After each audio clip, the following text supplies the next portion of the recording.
বিকেলে শালিগ্রাম পৌঁছবো বলে সকাল 7:15 বিষ্ণুঘাট থেকে আমাদের ছোট ডিজায়ার গাড়িটা রওনা দিল। পাহাড়ের পথে চলেছি। রুদ্রপ্রয়াগ অবধি জাতীয় সড়ক, তাই রাস্তা বেশ চওড়া আর মসৃণ।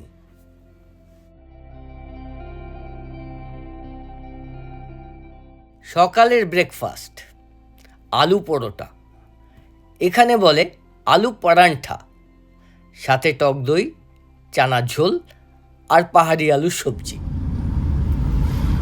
और आपका इधर का ये आलू पराठा बहुत अच्छा लगता है। हाँ जी, आलू की सब्जी देखो कैसी थी ना, अच्छी हाँ। टेस्टी बहुत।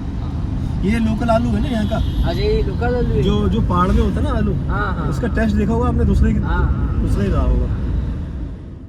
দেবপ্রয়াগ উচ্চকোটির ব্রাহ্মণ রাবণ হত্যার পর ব্রহ্ম হত্যার পাপ মুক্তির জন্যে শ্রীরামচন্দ্র এইখানে জঙ্গলে তপস্যা করেছিলেন।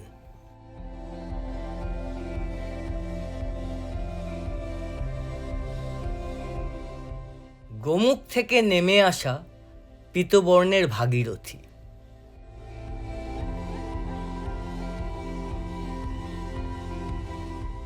শতপথ গ্লেসিয়ার থেকে নেমে আসা সবুজ রঙের অলকানন্দা, সম্মিলিত ধারা এখান থেকে গঙ্গা নামে নেমে চলেছে সমতলে।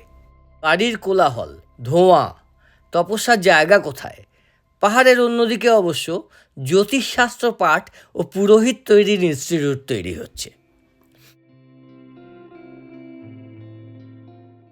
গঙ্গা প্রণাম করে দেবপ্রয়াগ ছেড়ে আমরা এগিয়ে যাচ্ছি ধারী দেবী মন্দিরের দিকে।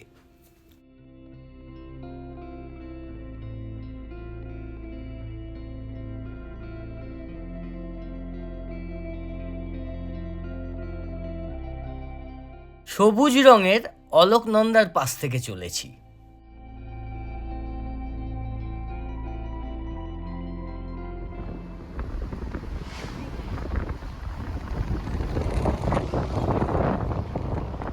রং বদলে গেছে অলকনন্দার।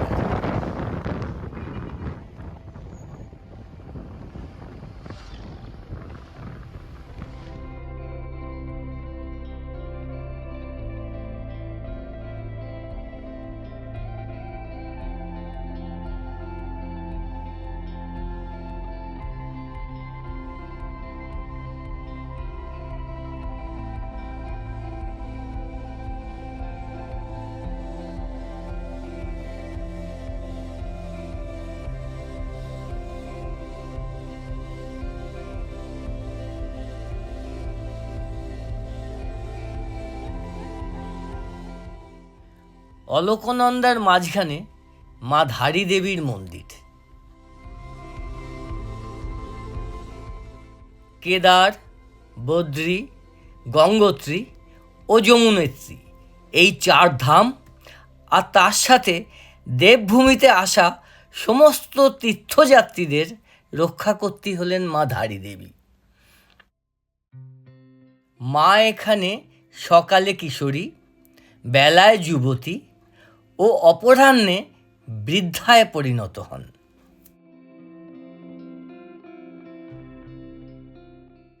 মা ধারী দেবীর মস্তক এখানে পূজিত হয়, আর মায়ের ধর রুদ্রপ্রয়াগে কালী মঠে পুজো হয়।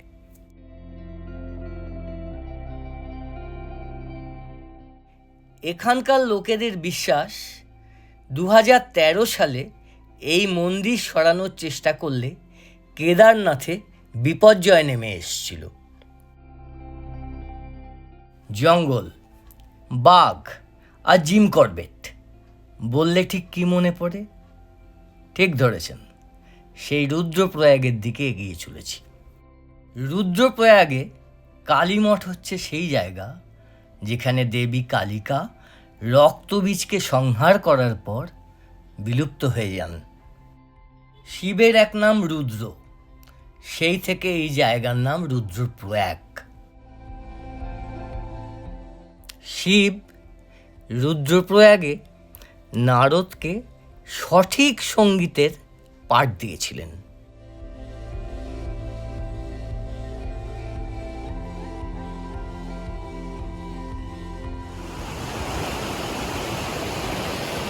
কেদারনাথ ধাম থেকে নেমে আসছেন তুতে রঙের পবিত্র মন্দাকিনী।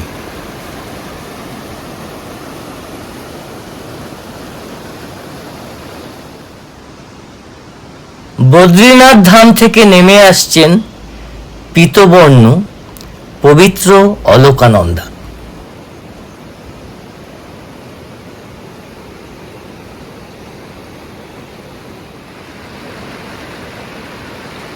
এ যেন সাক্ষাৎ হর আর হরির মিলন।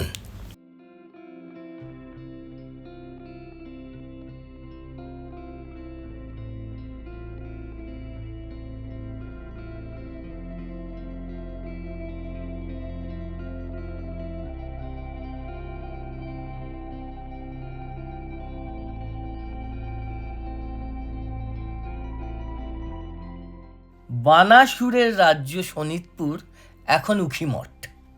বানাসুর কন্যা উষা তার বাবার অজ্ঞাতে দ্বারকাধীশ শ্রীকৃষ্ণর নাতি অনিরুদ্ধকে গন্ধর্ব মতে বিয়ে করেন।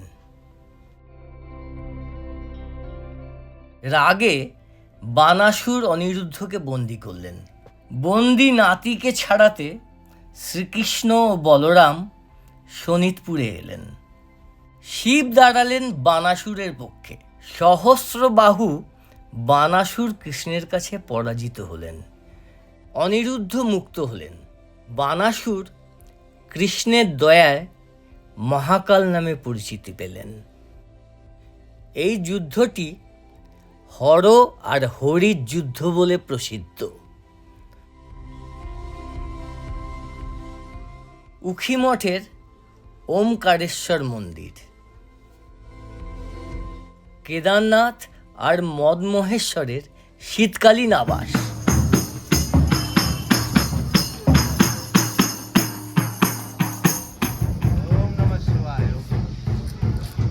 দশ দিন বাদে নেমে আসবেন দুই কেদার।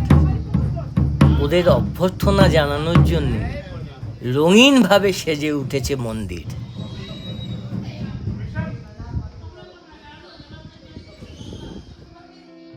একসাথে পঞ্চকেদারের দর্শন হবে এখানে।